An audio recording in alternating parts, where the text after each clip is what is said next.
Hey everybody, welcome to the first episode of Hiraeth and Other Words. My name is Timothy Mangle, and with me this week is my first guest and a very close pal of mine, Benjamin Derr. Or do you just go by Ben Derr? It doesn't matter. I mean, Benjamin Derr is my name, but you That's can call true. me Ben or Benny or Yeah. just Derr. As long as I know you're speaking to me. That's true.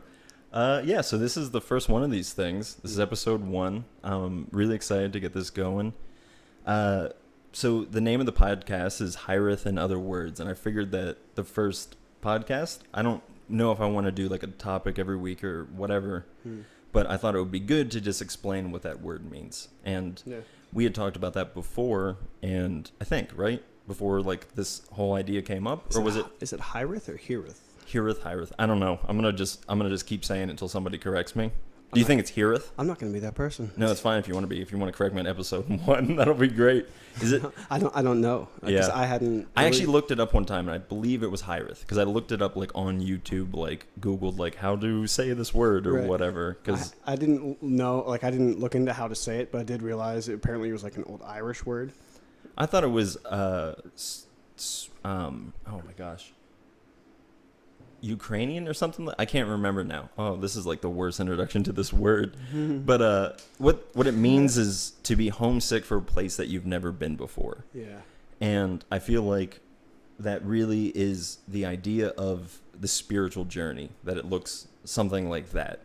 Or I don't know. I mean, that's what it feels like from the subjective point of view of whatever the path is. It's like when you're there, you know it. But when you're not there, it seems like a distant place, right? Home is what you're saying. Or When like, you're there, you know it. or in the, let's talk about like when you're in the spiritual realm, or when you're like having that peak religious experience, and you're like, or not even that, like not even a religious experience, about like just feeling aligned and feeling like just everything's going well for me Yeah. today. That's a religious experience. By religious, you mean like something that's deep to you, like something like people like to say, like people have like to do something religiously. Right. It's because it's something that they do as if it were a religion, Right. Like every day. And Well, okay, I'm actually really glad that we like got this like right off the bat, because the word religion,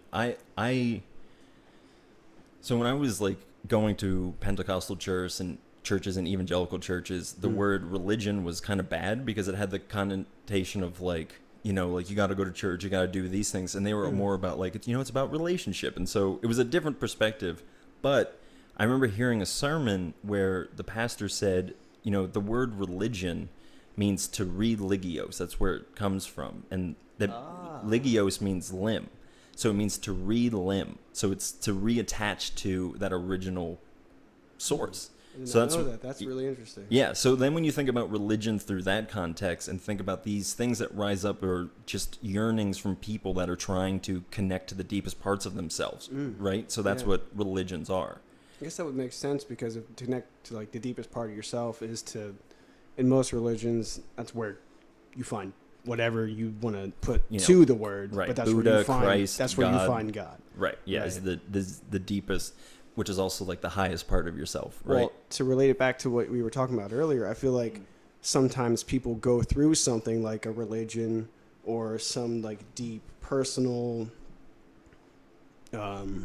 schedule or something you just do every day as a way to find home. Right. Even like because home can even be, well, if you say home, everyone's going to have a different picture in their head, regardless of who they are. And like, Right. you guys live you and some of your friends live in the same city, but you guys paint a different picture when you say home, because like I've had places in Pottsville where I lived, and I've had places in other states where I lived, but home, I think, is more of a, it's more of a, definitely more of a feeling than a place. Right. And that's why I think like people try to use religion to get home, and which is kind of What we're talking about, right? Yeah, well, I mean, like, because in Christianity, when you really get into the religion, the idea is to be going home, because like that's what a lot of people sing about when they're singing like about Christianity, like I'm going home, and it's interesting how those two relate. Yeah, and I think there's a paradoxical thing that like home is the here and now in its greatest sense, right? Like that's kind of like the hidden messages of a lot of these religions is like you can't escape the holiness and the sacredness of the now. Like that's like it seems to be like that's a very Eastern thing, but there's also like presence in Western religions as well. I mean, mostly Christianity is the biggest Western religion.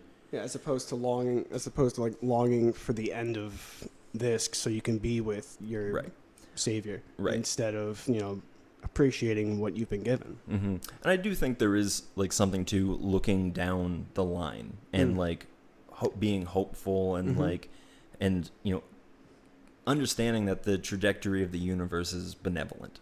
Like it's aiming towards peace, and it's aiming towards reconciliation. At least that's what my belief is, and I do believe that any true spiritual person will eventually, I won't say eventually, but that should be part of their belief. Like you see those posts on Facebook where people like, if your religion teaches you to hate other people, then it's probably not a good religion. It just, why not? Right.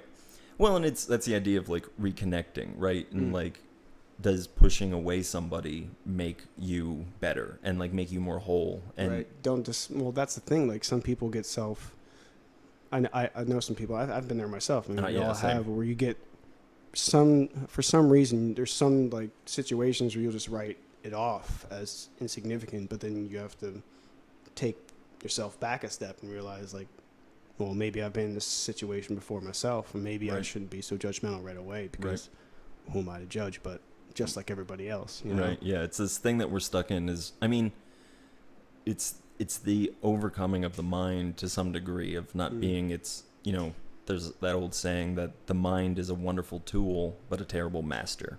Yeah. And it's incredibly true, because I think every person who's ever had a bout of depression or anxiety, it's because you're a slave to your brain.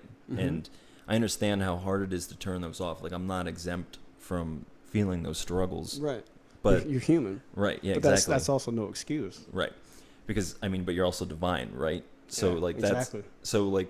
And I think I want to talk openly about that on this podcast, and not talk about it as something that like is in the theoretical or something. Depression itself?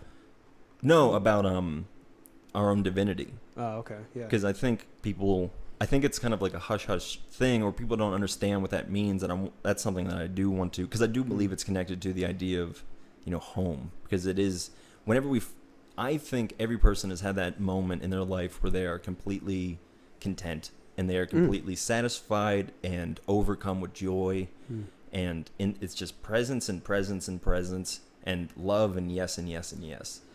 And I think that place is what we are looking for. And I think is when we learn to cultivate that and learn to live in that spot, then then home is wherever you go. Yeah. I think maybe divine or divinity might have, like you said before, like some terms these days just have too much weight to them, pulled to one specific side, I guess. Like one specific opinion has this word, and it's theirs. Interpretation. Yeah, exactly. Metaphor, whatever. Yeah. So if people, what would you call it instead of divinity? Like the works, I guess. The works. What do you mean? Unpack that. Like, well, it's like the gurus that came through like in the 60s and 70s, or not the gurus, but the bhakti yogas, and the right. So they would come through and be like, I actually have nothing to teach you. I have no thing to teach you. And they're like, I don't get it. And everyone was like, then why are you here? Why are you traveling? And the idea is to teach you no thing, to actually pay attention to no thing. And I feel like that's within us at all times. Like when I say the works, it's like we're here talking. We just had a great time down at the coffee shop.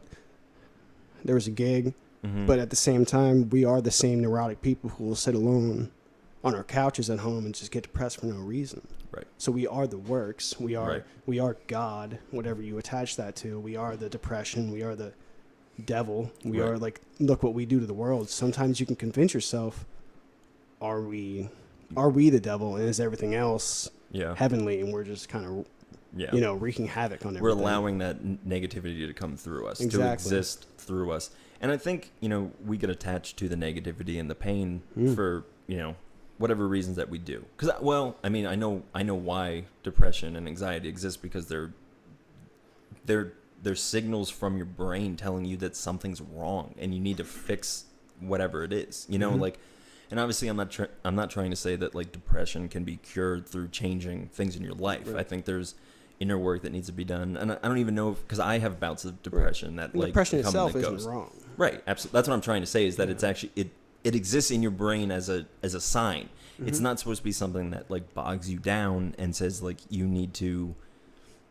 can't leave this. It's supposed to be a signal to something else. And it's like a warning signal. It's like a flare. Right. It's your body is always looking out for you, unless there's something like wrong. And again, that might be where depression and all those things come in, but your body is your friend. Yeah. And I think that's another thing that we could get into, is a lot of like, I mean, we're 11 in and we've covered every topic, but yeah, it's what you're using to get around. I mean, you take care of your vehicle. Obviously, it's how you get.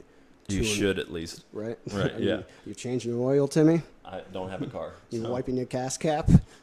So what I'm saying is basically, this is the vessel you're using to get through this life. Why not help it? I mean, it's helping you. It's what you're using to get around and make your opinions. And it's the temple that holds the divine, you know? Exactly. Like, if nothing else. And like, doesn't that in bipartisan make it also divine, you know, or holy, or a part of the works, you know, as you were saying? You at least owe that much to it, to try to keep it around. I do think a lot of spiritual people, at least in the more of like, I don't know, probably in the more like psychedelic world or like Gnostic kind of world, are more about like transcending the body and like just being in the heavenly places or the places of knowledge or whatever that is.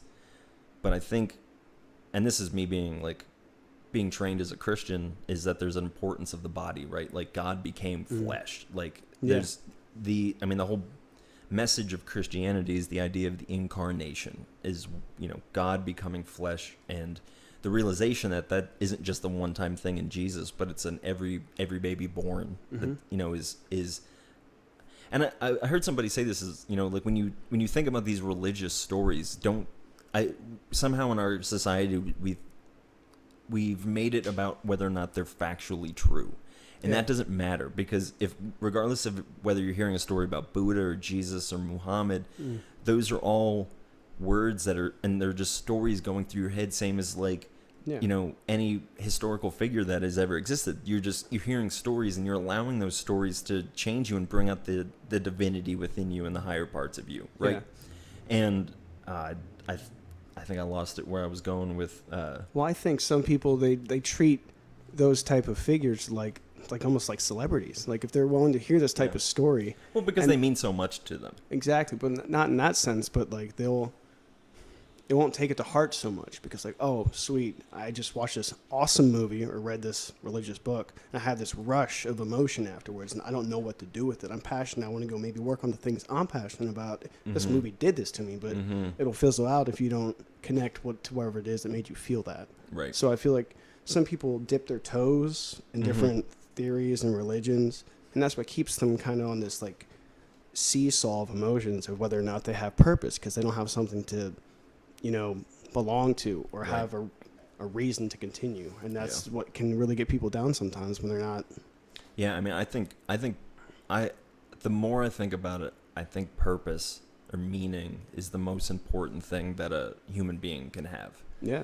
Because I think without that, you see it lead to, I think nihilism is good to some degree, because it can help you bring you to that place of no thingness, right? Yeah. Like, if it's at that point though, because I've seen people that they're not really depressed, but they don't really feel like they have a purpose either, and they're kind of just like coasting through, eating and getting depressed, like just kind of coasting through life, and just like, no, this is the motions, I'm gonna do it, keeping up with the jonesing for more food, right? Doing this. And I'm speaking for this through myself, because I've done this that's how I learned. And I think there's something to be said about we're not saying that the answer is to be spiritual. The answer is to be most true to yourself, right? Yeah, finding whatever it is that Because even if makes you don't feel worth something. even if you don't look like Jesus ripoffs here with your long hairs and your beards, like I was referring to both of us, but your beard is much more. I don't even really have a beard right now. I just haven't shaved in a couple of weeks, and this is all you get, so it's sad. But yeah, I think especially I think the idea of seeing the spiritual figure as a projection of the I is a lot easier in the East than it is in the West, because a lot of the spiritual figures in the East are very open about you and your own, like, Atman, or the holiness within you, whereas in the West we're very much just kind of like they're like a guy did it all for us, and then we praise him, and like that's true to some degree, but it's that should take us to the thing of no thingness and like uwe, and the surrender of self to just kind of however the universe is flowing. That's why I say not everyone needs to be spiritual, because they just need to be true to themselves, and that in and of itself is being spiritual, because you are a spirit. You're like the you that is you is a spirit. Like this is changing. And this was once a baby, and this will, like, it's a thing of matter, and it molds and it changes, but the spirit, it kind of remains the same, and with the consciousness within you, it remains the same, And going back to what you were saying earlier, and this was like a really big revelation for me, was when I realized that when I talked about my depression or my anxiety or whatever it was, that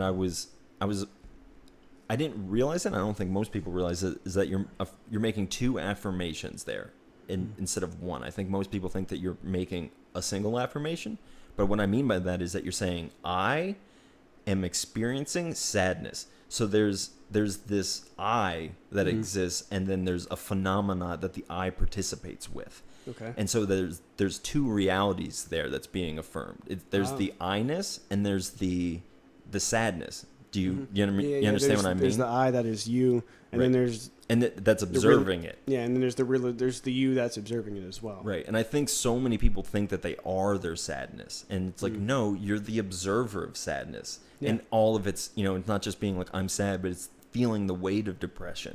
That's the I is still feeling that. And so like earlier when you said like I am God, I am the devil, I am every child ever born. That's true, because it's not. You're not those things. You're the I that participates within all things. Yeah, exactly. Right. And I think people, it's hard to unpack all that. Sorry. Right. No. No. Take your time. There was just a lot there. So yeah, I think people attach those type of things to themselves because it's what they tell themselves. They're unknowingly manifesting their own personality, and they're just it's like. It's like if someone were to knowingly start eating a salad every day, they'd be like, all right, I'm seeing this now. Like I'm doing it, and I'm seeing it as progress. I'm getting up instead of like going to work. After work, not having a burger, I'm having a salad. But in the same way, we don't see the negative steps, like because it's like the type of things that you say. It's like junk food for your mind. And like it's like just staring at billboards all day. Like it's not going to do you any good. So if you just keep affirming everything that you think is bad about yourself that someone maybe told you and you believed because you didn't believe in yourself initially, then you're just going to obviously keep becoming that. So if people think that they're sad, or someone's like, oh man, you're just always so sad, obviously they're going to believe that because people keep telling them that. Right. So it's up to them to keep telling themselves opposite or finding something to affirm. Well, and I also don't think that we as a society, again, this is why I want to talk about our own divinity, like it's something that is, as a parent, is the hair on your head. Exactly. Because I think people need to know that they are children of the source of all creation. Yeah. They embody that energy, and so you have great purpose in being here. Yeah, it's a thankless job. That's the problem. Yeah, people don't realize they can thank themselves though. Right. Yeah, and I think that's because, especially here in the West, we project God so far up above it and whatever. But it's again, it's looking inside of yourself and finding it there and being able to, like you're saying, thank yourself for like God. I used to do this and I wish I still did it, but I'm like in kind of like a valley personally, so like it's probably correlates to why I'm not doing this. But I used to just look myself in the mirror and just be like, I love you. I love you. Mm-hmm. And that isn't always true, but it's true on the level of just, again, the works. So my body naturally, again, it wants to take care of itself. That's why depression comes up. That's why bad memories come up, so you can deal with them and work through them. And so that's your body loving itself. And we misinterpret that as depression or our own shame or whatever it is, but it's your body trying to get rid of this shit that it's carrying that it doesn't need to be carrying. Exactly. There's no reason for you to, anyone listening, there's no reason for you to hate yourself. You may have done horrible, fucked up shit, but you are hating yourself is not going to help you get over those things. Yeah. It's loving and affirming. That doesn't mean saying yes to the terrible things about you and the things that like do need to wash away, but they are there for some reason, right? They exist as a part of the works, as a part of everything. Well, at that point, you're just letting your present self punish your future self for what you've done before. So you're basically just in this circle where you're just like, oh man, I used to do this. I really wish I didn't do that back then. And meanwhile, you're thinking about that in the timeline. You're wasting valuable time where you could be doing something else, doing the opposite, and just thinking like, oh, well, I have, instead of looking back, looking forward and thinking, well, that's who I used to be, and that's not who I am anymore. Right. Where that decision was nothing more than a decision, like a fleeting motion. Like you could beat yourself up for it all day. I mean, I'm not saying to forget everything. Just learn from your situations, but at the same time, they're not. There's no point in bringing the negative side of those things along with it, because it's the idea of redemption. Like it's the idea of like looking at your story and figuring how do you pull the risen Christ out of that. That's not to say to like neglect that type of stuff either, because I've know like plenty of friends that seem like they're just fine, and then like one day they just don't have anything to do to keep themselves busy, and you can't get a hold of everyone, and they kind of just crash, and they're like, oh wow, I didn't know I was depressed. Right. You know, like I didn't know all this was happening inside of me until I gave myself the time to think. Kind of like in Taoism, how they say that there's like the yin and yang. There's being the force and getting stuff done, basically in American sense, and then there's the other to allow, and then there's Taoism, which is basically just to reflect and set time aside to do that.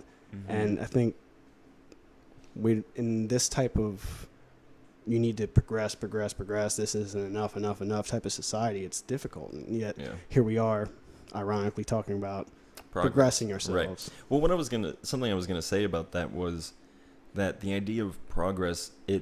I think so many. Oh God, I heard this song the other day, and I can't remember who it was. So I'm so sorry if it was a local person and you're listening to this. If you're a big celebrity, then I feel okay. I hope it wasn't Condition Oakland. No. It was the line I think was perfection is inherently flawed. The idea of perfection is inherently flawed, or something. It was something. It had the connotation that like the existence of perfection instantly condemns anyone, because we all have.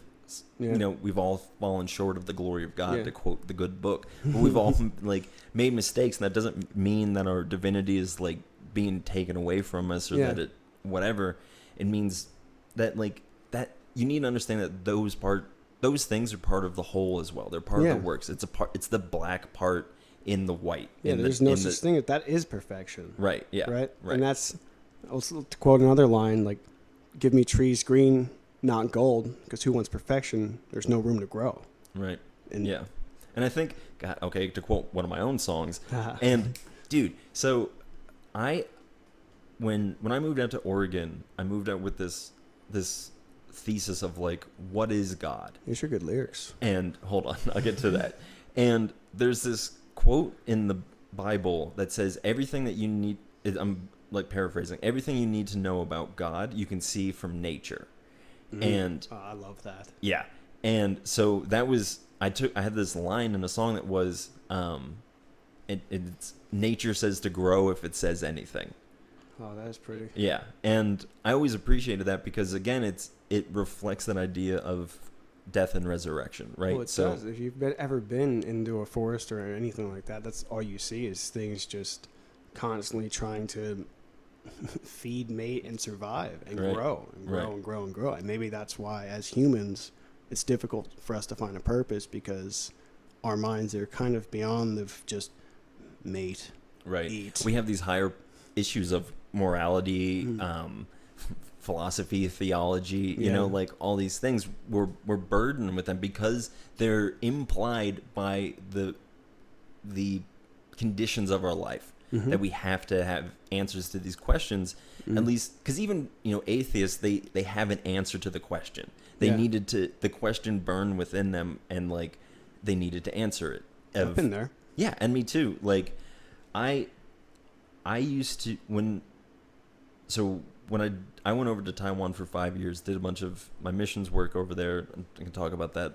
I'm probably going to talk about that every episode. So, and I came back and I was just really burnt out on religion and like spirituality, and just because I was so stuck into a box that I couldn't see that the box was trying to point me to something. Now, you know, did you I was mean religion in the sense of in the negative sense. the power being outside of you, or you were like, because you said you were Yeah, and so Okay. it was very much trying to get to a place of like, so and find a place. right, yeah, and like there was so much hurt because it came from the lack of meaning, and that I was a fool for so long to think that I had meaning, and I realized that, you know, if my life, and I don't want to say a statement like to not have there be a God doesn't mean that a person can't have purpose, because I don't, but that was my purpose for almost 10 years at the time. I was like a born again Christian for that long. So Yeah. to like just be like, oh, this whole thing isn't real. Well, it's a That's matter. all- It's yeah. a matter of what you're surrounded with. I mean, the same type of, Mhm. the same age person as you, and a completely different sex and a completely different side of the world, believes in gauging out her toenails because it's gonna make her blessed by the river gods. Who Right, knows? It's right. what you're brought up around, Right. and none of it should be seen as far fetched or absurd, because it's, you don't, that piece of divinity was brought up in a different environment, and so how can, you're only going to judge it by what you've been brought up around, so that's Right. not a good way. It's not a good tool. Right. And I think every religion, if not is inherently, is like intentionally flawed, because it's a projection of the human mind. So therefore it's, I think humans intentionally build flaws into things so that they can continue to progress the thing. Right. And I don't think we do that on the conscious mind. I just think it's impossible to build a perfect ship first time. I think it's just, it's very interesting to see like humanity make something in its own mind and then worship it and wish they were it, when in it fact arose out of them. exactly. Right. Or that like the phenomenon's happening inside of you, you know, like Yeah. that was another big thing about Oregon, was that I got to, you'll appreciate this, where this is going. I got to this place where I was like, well, if I have religious experiences, where does that happen? You know, when I feel enraptured, does it happen all within me? You mean when it happens, where, you mean whenever it does happen to you, Like, you is try it to just- remember to make a note of where I am. No. I mean, like, where? Okay, so like, what causes that? Is it all internal? Like, is it just chemicals in my brain releasing a phenomenon that I experience just with inside this body, Right. or is the religious experience something that opens up your consciousness into a grander realm? It's both. And right. And I think, well, because here, this is why I said you would like it, because I got to this place where I was like, oh, wait, I observe reality, and that is interpreted with inside of, I can't escape observing reality, and therefore I exist within that, and it also exists within me, because the phenomenon of I encompasses everything that I am observing. And that's Exactly. all of reality. So when you're having a religious experience, it doesn't matter if it's, you know, like if it's physically just happening inside of your brain and you're just sitting there like in awe. Yeah. Or, you know, if you're, because this is my argument against people who like think that we're going to be able to put consciousness into anything one day, is that we don't know what consciousness is. We don't know how far up it goes. Like, how are you going to be able to put that into anything? I think it's bizarre to assume that it's not already in everything. Well, right. Well, what I mean is being able to like take what you would know as Ben and be able to transfer that into something else. I think what makes you Ben is so. I understand what you're saying, but what makes you Ben and what makes your consciousness is so more profound than. I mean, this is a beautiful body, but than just this, you know, exactly. it's your memories, it's the trauma that your body holds, it's everything up to now, right? And maybe, you know, I mean, who the hell knows how time works, you know? So like, and anything before, if reincarnation is real, right? So, or even like, I mean, even the societies that don't have things like reincarnation have this idea of a lineage, right? So you have in the Jewish and less so in the Christian text, but it definitely exists, but they have genealogies. And when I was in Bible school, I thought genealogies were the most boring things because they're just a long-ass list of people's names. And they're still the most boring part of the Bible. Right. But, like, it's to show that, like... And this is credits of the Bible. Yeah, I mean, to some degree. But it's like, here... So, the beautiful story of the Bible is that God breathed himself into man, and then man expanded, and the idea is to understand that divinity continues to flow through all those people. So it's like you see this lineage, you're just like, oh, look at how that initial line is, you know, the thread. I'm not a big like family guy, like I don't, and like by meaning that is like I'm not very close with my family as much as I should be, like traditionally. In that sense, you don't know your heritage or anything like that. No, like me neither. Yeah, and I wonder why that will. Do you know why you? Because for me, I just never like cared, and like I feel like that's wrong because so many people are like so proud of their heritage and stuff, but I'm like, man, I'm just like I'm here, and like these people, they did wonderful things, and I know that I need to like respect and like honor those people because they did the work, right? They again, the thankless job, they did the thankless job, and I'm sitting here continuing to say yes to their not being thanked. Well, you know? I've never thought to take it into consideration, not thought to take it into consideration, but I've never seen it as like an obligation to look up. Like it's not like I understand how some people be like, all right, I found out that I'm Irish or I'm like really Native American. I'm going to be really proud of that and hold on to that. That can be be bad. That can be a crutch that turns into a limb. And I mean, that's not something you really want to hold on to. I mean, it's obviously some of your makeup, but it's not you entirely because that'll be just another thing you attach to you and then you just affirm through other things. But I think we have to build identity. That's the problem. Is that we can't be like you can't just walk around like God needed to manifest in a body, right? So like in order to like be able for everything to happen, it needed to come like that. And like all these religious figures, they probably have similar personalities again because they're projecting that. Like, I'm not saying that these people aren't real, but they're projections of like the higher self, and the higher self does have this like loving, caring, like yes and affirming aspect to it. So of course you see that throughout the predominant like religious figures of the world.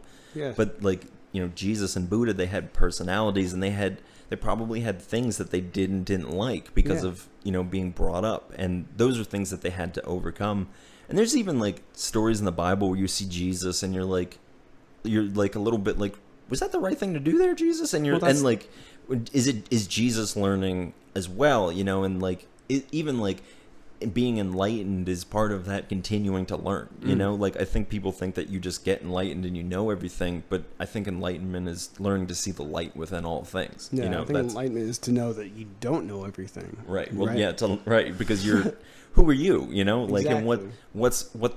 And what is there to learn? You know, like what is your learning everything going to benefit the universe? Right. Well, like you said before, how you were reading the Bible and seeing things in it that what Jesus did or should not have done, and people, it's just like the celebrity thing. Like obviously, because like even if these are just stories, and if that doesn't matter whether they're true or not. It's what it does to you, Right. and what it makes you feel, and it's the message, and where and what it brings out of you, Yeah, and where and it takes you to. And I think most religions are inherently good. And that's because they most point to the same thing, Right. Where you just or at least it, like I do believe that religions can be brought up out of like malintent, but I do believe that the people that follow those things probably have good intentions, because most people who go off on like cults or anything, they're like, listen, man, I was just trying to find myself, you know, like, and I got wrapped up in this thing, you know, and that, I mean, that's almost my story.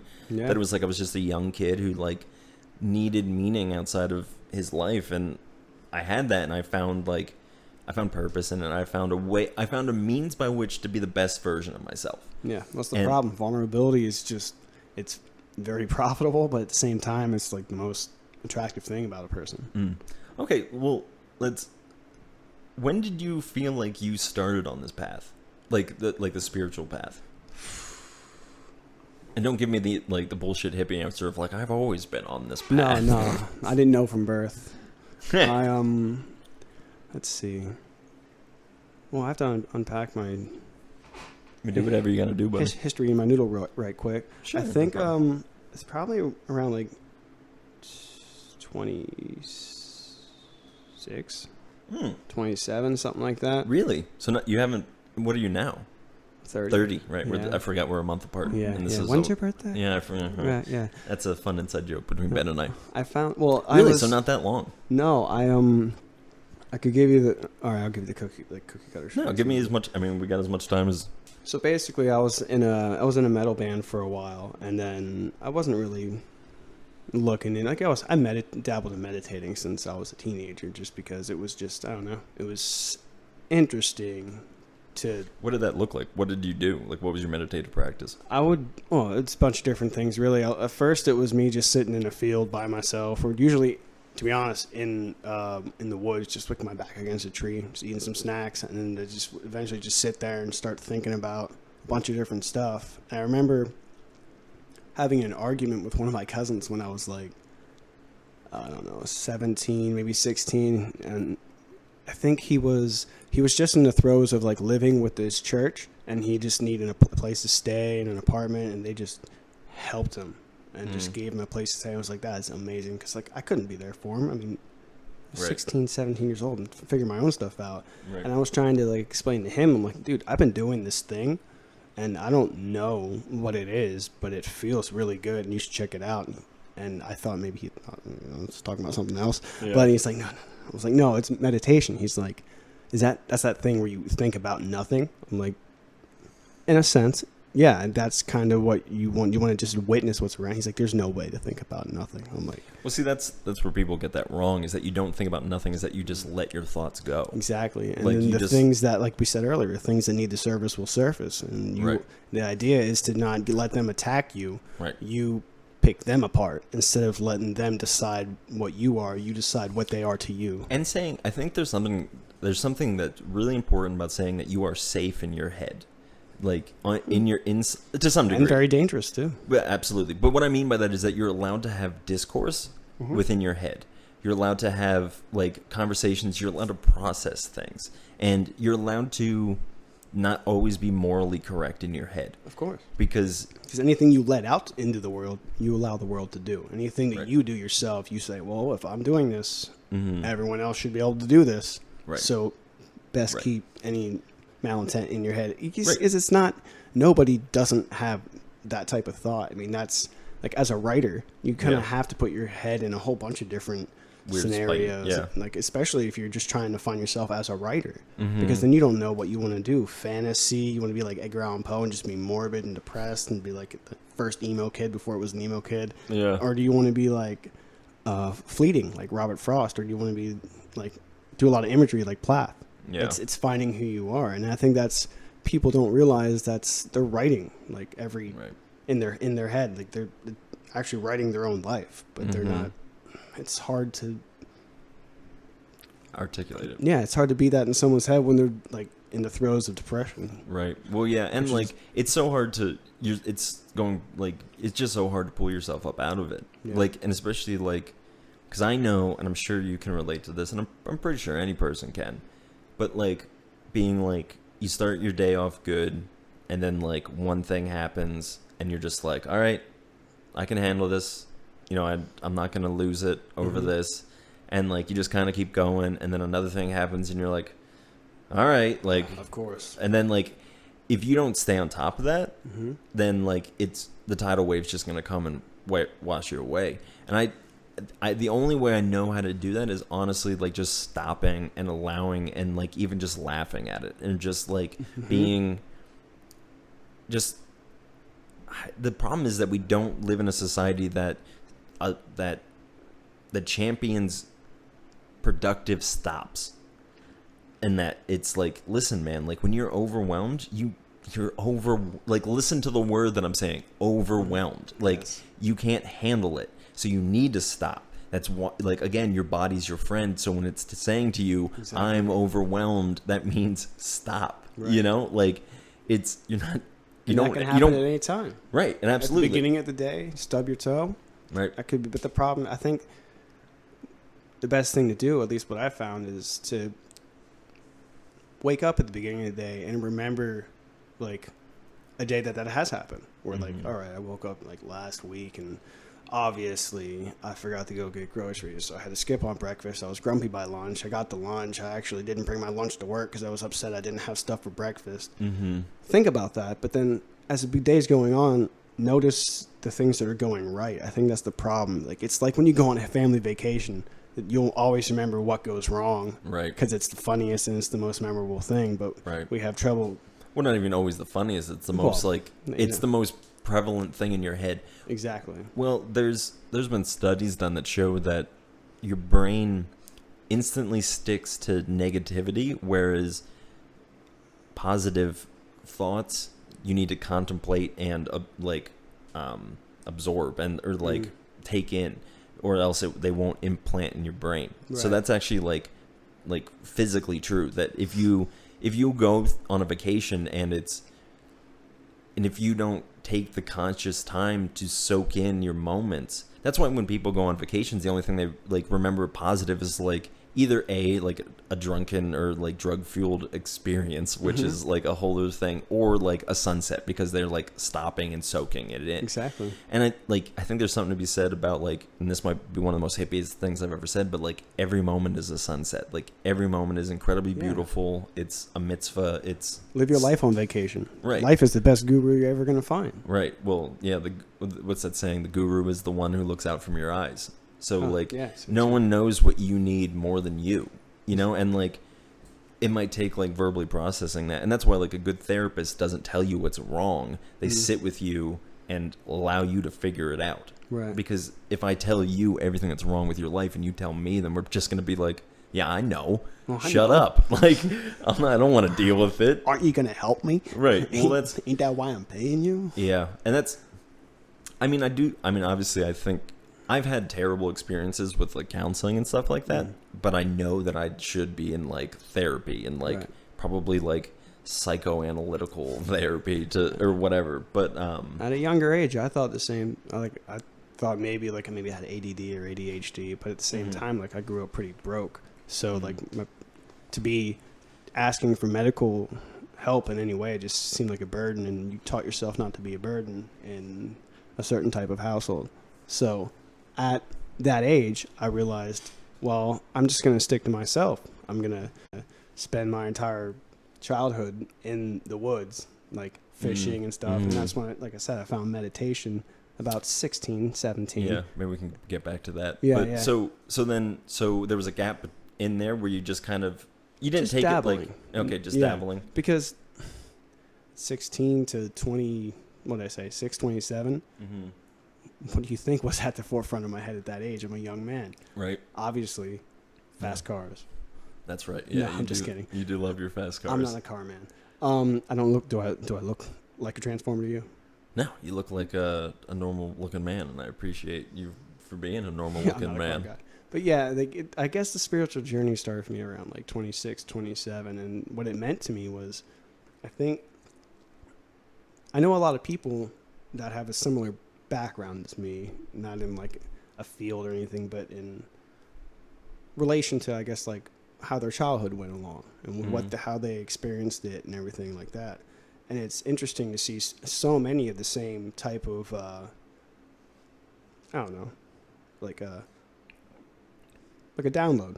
Like, oh, you got that download of like this happened, sweet. And I feel like that's what gives people that are in like my type of position, like at a young age, like didn't really have like a father figure growing up, and then you kind of got to find yourself, be your own parent to a degree. Yeah.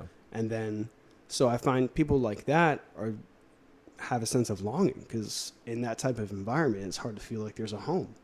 So then in that type of feeling, you try to find what home is and try to understand it, find any place that's going to give you that feeling. It's kind of like someone who was like, I don't know, grew up on a motorcycle track, and now they just need to find that rush, need to get that adrenaline anywhere. Right. But I feel like everyone as a human needs that feeling of home, that sense of security without any type of judgment.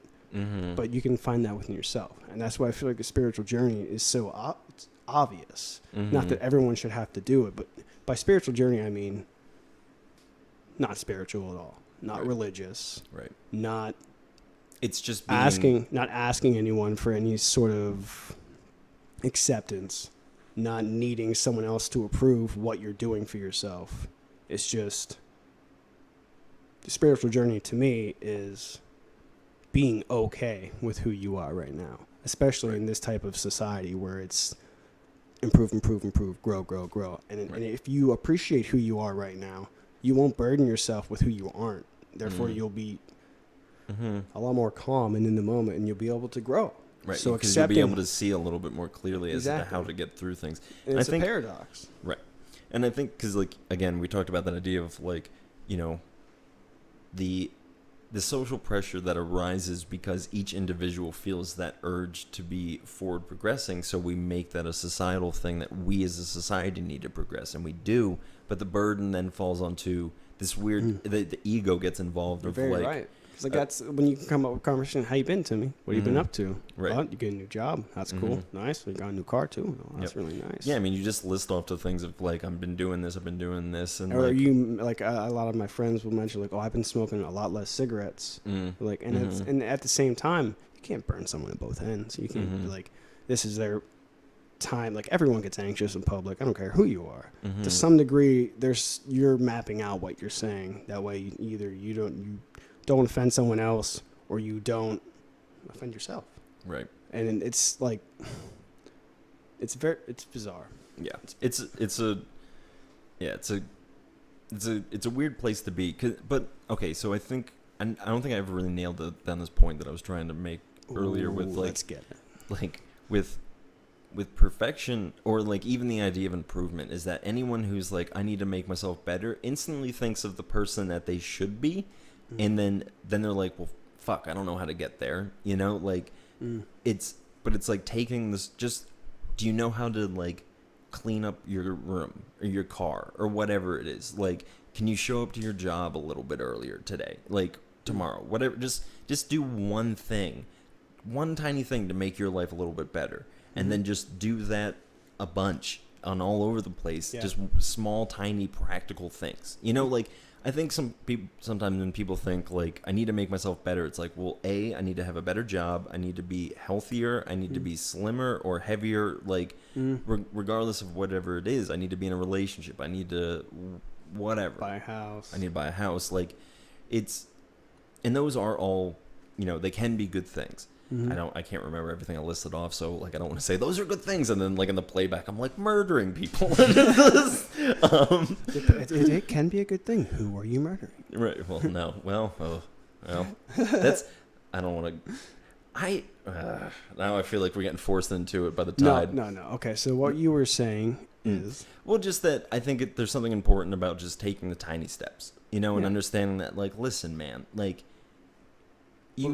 this is why, like, bhakti yoga, or, like, the idea of, like, there's a creator that, like, or just that and again with Taoism, and that, like, creation itself is just rolling along, you know, because if you put so much pressure on yourself to be, like, the savior of the world or whatever it is, like, that's gonna crush you, you know. So, or to be the most perfect person, you know, or to be, like, I think this is the spiritual person's struggle to some degrees, because we want everyone to feel the peace that we've felt from our quest. Yeah. That we're trying to project so much light into them, and like if people don't want it, then it's just not gonna.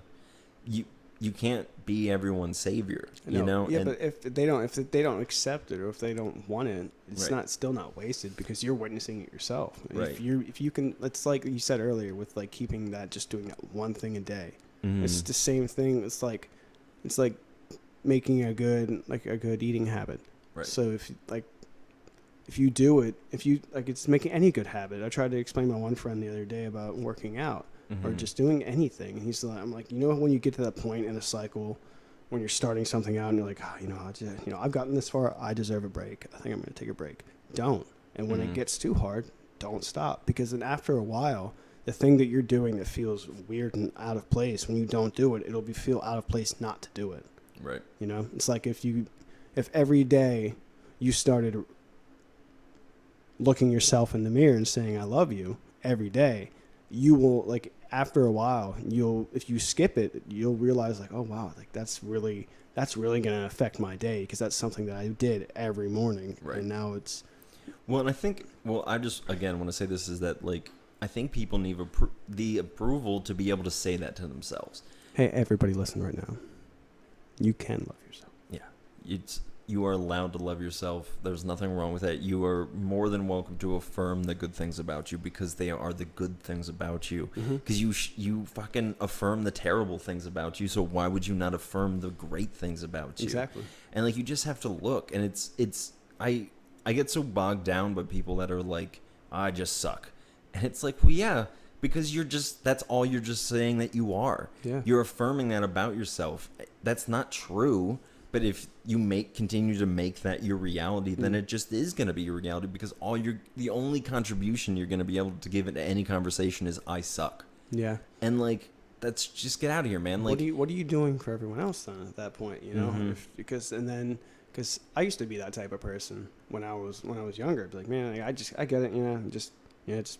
I'll be the class clown. Pick on me. I get it. I'll laugh at my expense. That's cool. I was the same way. But at the same time, I mean, that's someone reaching out, And so, but if you do that consciously and that I just feel like I just suck, you're putting a burden on everyone else in the conversation to have to to help bring you up. Right. When it's only you that can do it. Right. You're the only one obviously we've all had experiences, and you do need times to go to a friend and be like, hey man, I need to pick me up, help me through. But to have your predominant personality be a drag, then we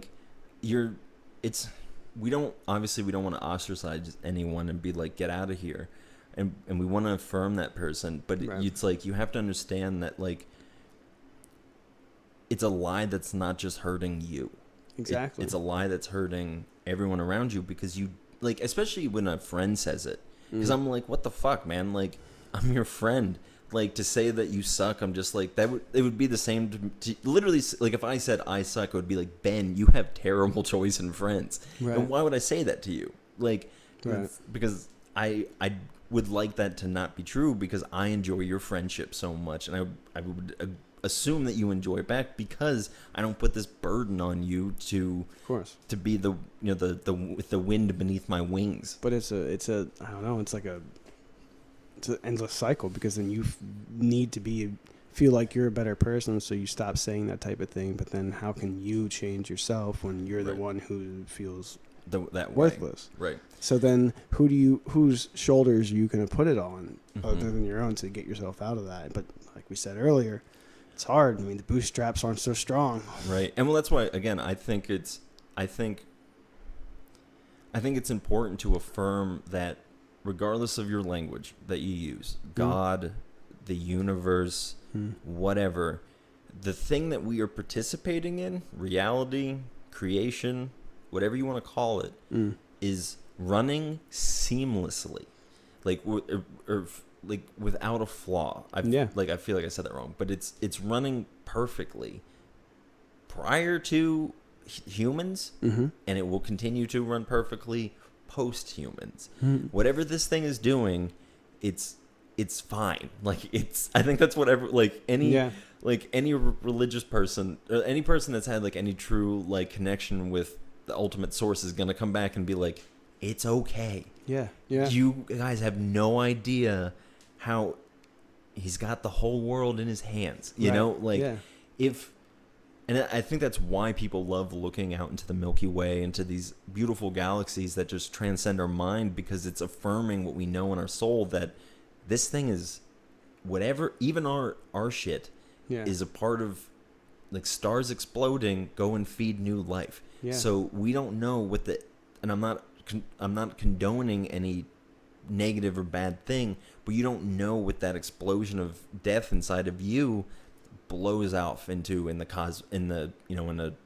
higher spiritual sense, or whatever it is. We just we don't know. We're in this terrible predicament because we're so damn smart as a species. Yeah. But we just can't comprehend everything. Well, the problem is we can't not know something. We have to, if there's a sensation or some sort of matter, I guess, we have to have a name for it, and we have to understand it. If it's something we don't understand, we either dismiss it or we just call it crazy. Or it's just or they just dismiss it. God. Right. Yeah. Right. So we accept it, but we don't at the same time. Right. Well, and I think, again, like, I don't think that the answer to the human predicament is just knowledge. I think it's embodied knowledge. Right. And I think that's wisdom. That's so I think that, it's not about a place of being like, I've read every spiritual text, I understand all the Vedas, and I've opened all my chakras, or like I read how to do all those things, or I went to a fucking Reiki course or whatever. Like it's about, I kind of lost my thread there, but it is about finding it within yourself, and being able to manifest that in the best way that is true to you, and understanding that, like, you're a piece of the puzzle. This is something that my mom and I talked about all the time, and I'm definitely going to get her on here, is that you have it's a piece of the puzzle. You're a fractal in the universe, so it's, of course. And that's why it feels so natural to connect to other people, because they also are part of the harmony. Exactly. Right. And that's why it feels so uneasy when someone, like, when you're in a social setting and someone is just off, and you can tell, you don't know why, they just walked in, and you're like, this guy probably needs a friend. Like, it's interesting, like, after I went on the spiritual journey, or started the spiritual journey, I realized that anyone who seems like a complete dick probably needs more love than you can give them. Right. So the best you can do is just to try to give them that love. Yeah. I mean, you can't take someone under your wing. Right. Ever. Right. So the only thing you can do is just better yourself and hope that you just put off. You just want to shine that light, right? Like, yeah. And that's, I think, moths are attracted to light. So it's the people that need, like, and again, Jesus saying, like, I didn't come for the well, I came for the sick, like, and God, I've been reading so much lately just about, like, the idea of Christianity being a religion for dirt, like for dirt people, and what do you mean by that? Just that it's a religion that almost fundamentally invites broken people into it, and it's somehow been coerced into, in order to participate with this, you need to be holy and perfect and cleansed, instead of understanding that your flaws and your imperfections, they're all part of you, they're all part of the works, they're all part of whatever's happening so I guess that here. Makes sense. It feels like they're like just harvesting broken people, right? And like, I mean, because that's what Jesus did, is that he just hung out, and again, like, to quote him, like, I came for the sick, like. And it's to be that light in someone's life, because there is no greater honor than to cheer someone up, or to make someone's day. If someone came up to you and is like, "You made my day when you did that," you're just like, "Hot damn," like, diggity dog, jeez, I'll sleep good night, thank you. And I think, again, it's because we understood, like, we got the drip in our brain of purpose of like that. Purpose. I like that. And like, and then, like, that person had the same experience, like, because they were. Because a good laugh will fill you with a sense of meaning. And they walked away from that knowing, like, okay, well, I let him know that, and he probably feels better. I did the right thing there. Yeah. It's beneficial for both parties. Right. And then like it's the idea of like lighting a candle, because you're passing a flame from one source to the next, right? Like passing knowledge. Well, and like just light, like you're passing love, like there's this idea of like when you light a match and you light a candle, is that flame the same flame as this flame, or is it is it a separate flame because it came from it? But the idea doesn't. The idea is like it's the same spark and different flame. So it's like it's the same thing. It's just light begetting light begetting light. And that's beautiful. Thanks, man. I mean, because I think that's what we're here to do, is to be beings that radiate that. And again, that's why I want to talk about the spiritual path and its importance, and because it is important to shine your divinity. And I think, I just think that that's important to the time that we're currently living, is that people understand that, especially now. Yeah, that like people need to hear that they matter, and I think we did away with, we killed God with Nietzsche, and then ever since then we've just been trying to like put him back together, and like some like meaning. And Nietzsche made a prediction that like after the death of God, he said that all society is going to do is swing between radical left and radical right until they can rebuild their because they got rid of everything that was the foundation of Christianity instead of just tossing away the bad things. It's just like with any religion or theory or anything that you pick up, only take away what in your soul is going to be beneficial to you. Don't take everything with, obviously some things are just crazy. Like I was not crazy, but they're a little far-fetched. Like I was reading Raha Yoga by Swami Vivekananda. I don't know any of those words besides yoga and bai. Raha Yoga. And he in it he suggests that you like snort like a thimble of water through your nose to help you gain enlightenment throughout like it's part of a religious practice. I was like, all right, I understand that. I'm kind of just writing that off because it sounds a little woohoo, but there's a bunch did you try it? Of course. How did it go? I did not feel enlightened. I felt like I just like had water up my nose. It's like when you go like do a backflip in a swimming pool and you're like, oh god, that was a bad decision immediately. Would you know Ram Dass and his guru Maharaji? Yeah. I forget. Someone was talking about Maharaji, and they asked him, "Did he make you?" This is like some enlightened guru who. This Maharaji, he influenced a lot of Westerners who went east to find like themselves and religion and God during like the LSD experiments in the 60s. So they found this guy, and then they came back with a lot of his knowledge. And one of the people asked him if he made them do like the same practices that like he would have local Indians do. Right. And they said no. It's because it's like, well, their body was built differently than yours, so the process that you have to go to to merge in with everything is going to be different, because your body's different, your culture's different, everything about you is different, and that doesn't make it wrong or better or worse. It's just different path. So for some people that might be a good spiritual practice, or even like the Eucharist, whatever it is, like the body and bread, like whatever it is that like gets you there. And like you're the only one who's going to know what your path is. And you just have to follow it honestly and truthfully. I think a lot of trouble that gets wrapped up in that type of thing is like finding it for yourself, but also like my cousin put it the one time he was dating this girl, and he was really Christian, but she was kind of like on the fence about what she believed in. He said, I don't want to be her Jesus, and I'm like, I understand where you're coming from like that. You don't want to take someone who's in a very vulnerable place and then just do to them what happened to you, right? Or feed them a religion because and make they them feel it. Obligated too, because it's someone that you love and you're taking their word for its weight. Yeah, that's the problem. Is I think it's so hard because how do you train? Like, his kids are so emotional. Like, I can say kids because I'm fucking 30 now, but like just being young and you're so like you're hormonal.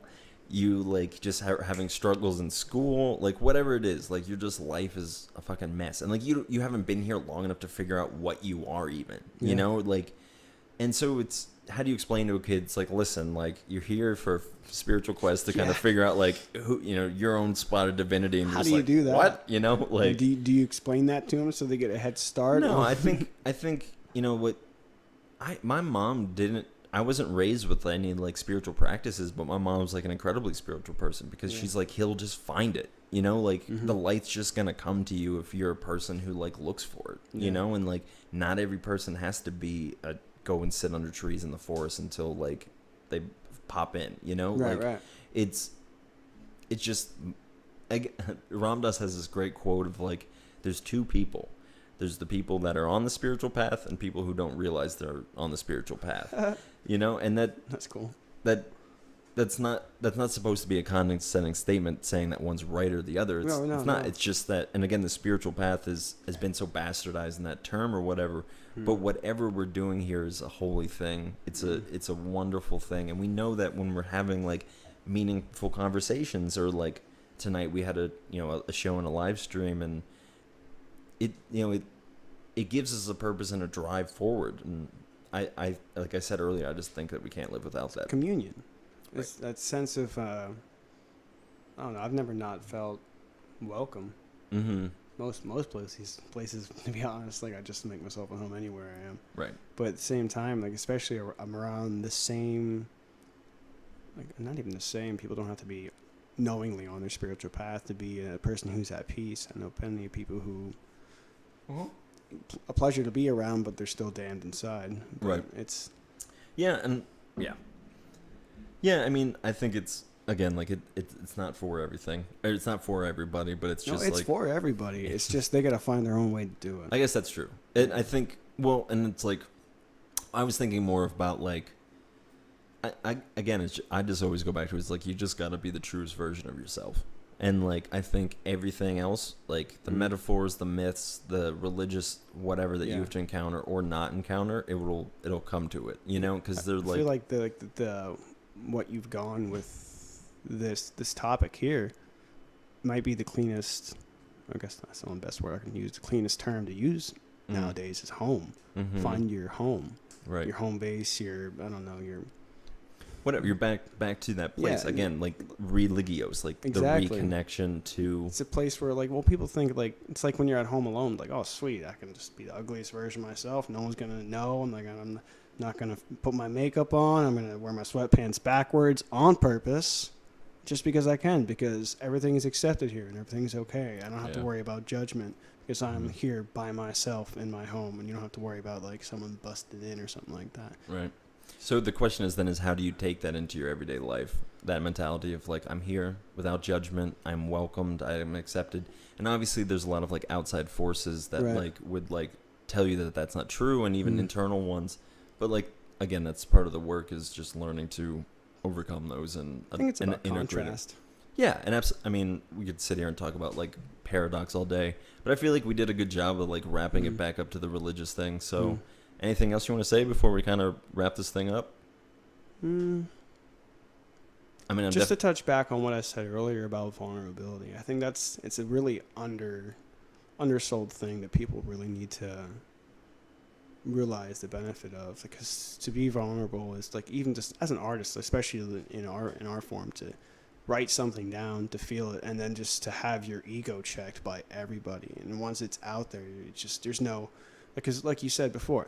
You've got thoughts in your head. You can mull them over. It's fine. No one knows about them. They're safe. But once you made them concrete and there's something that has been expelled into the universe, and there's nothing you can do to change it, and other egos are going to attack that chunky ego that you left out there. Yep. But at the same time, you just got to accept them for what they are too, and it's just you. Yep. So I guess what I mean to say is, if someone is being vulnerable and like telling something to you about themselves, or they're sharing anything with you, don't dismiss anything as insignificant, because that's to assume that something is better than anything else when it's all the same. Don't write anyone off. Right. Or yourself. Right. All right. Ben, I love you so much. Thanks you for coming on here, buddy. This is social distancing. We washed our hands before. We didn't. But yeah, thank you so much for doing this. Thank you so much if you watched all the way to the end. We lost video in the middle there, so I'm gonna have to like splice it all together. So if you got through that, thank you for being brave. The audio will be fine. Yeah. But yeah, it's like it's another like I can see it like just even being a spiritual practice of me not wanting to like get upset that it happened on episode 1. But it's like, listen, man, like you don't think you're gonna make a mistake? Here's episode 0.3. Right, like yeah, somewhere in the middle. All right, gang. I wish I had like a closing tagline, but I'm sure that'll come along eventually. But take good care. Take good care, and I don't know, just take good care. Good night, everybody.